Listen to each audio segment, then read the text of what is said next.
Welcome to Tao Salon. Today, we are diving deep into a really fascinating look at China's hair care revolution. This is all based on a 2025 market report from Zhixing Strategy Consulting. And let me tell you, the numbers reveal a massive shift in what people are looking for. Let's get right into it.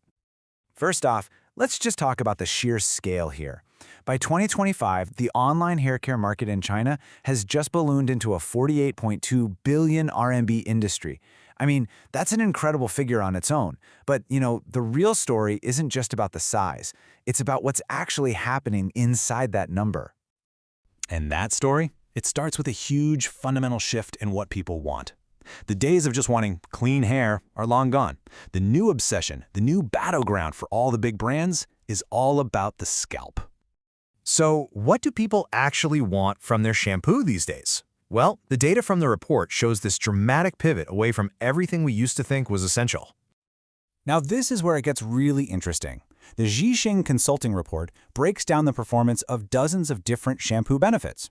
And when you really start digging into the data, you see this super clear split between what's hot and what's not. So on one hand, you've got the traditional stuff. Smoothing, anti-frizz, anti-itch, and they're all in decline. People just aren't making their buying decisions based on these things anymore.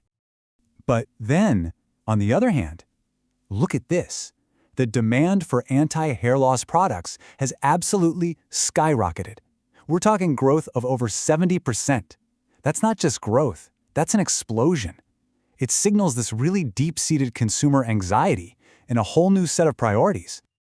So, the takeaway here is that this isn't just some small trend. It's a complete redefinition of what shampoo is even for. It's not just a cosmetic product anymore. It's become a health and wellness treatment, and it starts with your scalp. And hey, this evolution isn't just happening with shampoo. Nope. The exact same story is playing out across the entire hair care aisle, from conditioners to masks and serums. The consulting report shows that, just like with shampoo, that old guard of basic benefits is being seriously challenged. You could almost say the hair treatment market is going through a major identity crisis. And this chart just lays it all out, plain as day. Look at the contrast. Basic smoothing products are actually losing sales, while treatments that promise deep repair and real nourishment are surging ahead with 30 and 24% growth. It's a huge difference.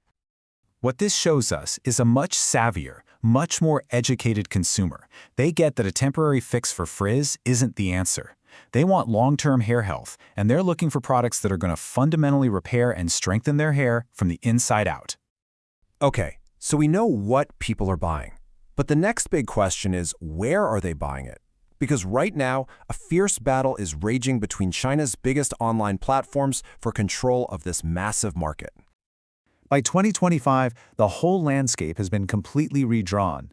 Douyin, the app we all know for short-form video, has just surged ahead. It's captured a dominant 58% of the sales volume, making it the #1 channel for hair care. But how on earth did Douyin pull this off? Well, it really came down to two completely different game plans. Let's break down how Douyin went for volume while Taobao tried to hold the line on price. So here's the play-by-play. Douyin basically went on an all-out attack, slashing prices to drive absolutely massive sales volumes. Meanwhile, the OG, the established player Taobao, went on defense. It held its prices steady and focused on premium, higher-quality products to protect its turf. So, we've looked at the products, the consumers, and the platforms. After all that, what are the most important takeaways? What does this all mean for the future? Well, we've boiled all this data down to 3 key findings.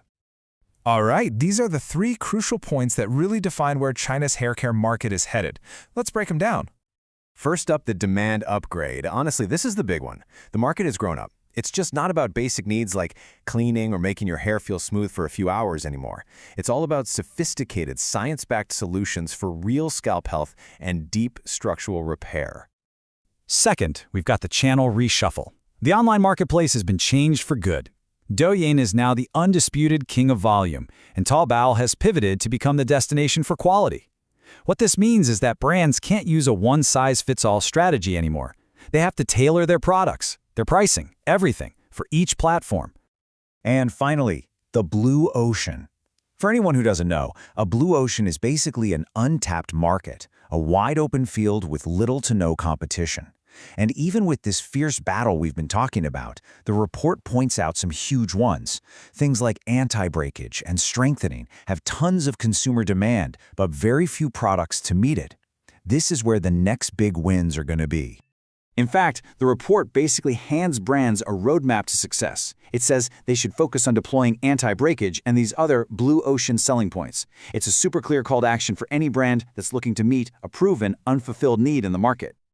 And all of this leaves us with one final really interesting thought. In a market that's changing this fast, with what customers want evolving and the sales channels in a constant state of war, where will the next breakout success story, the next hair care unicorn, actually come from? The race is definitely on.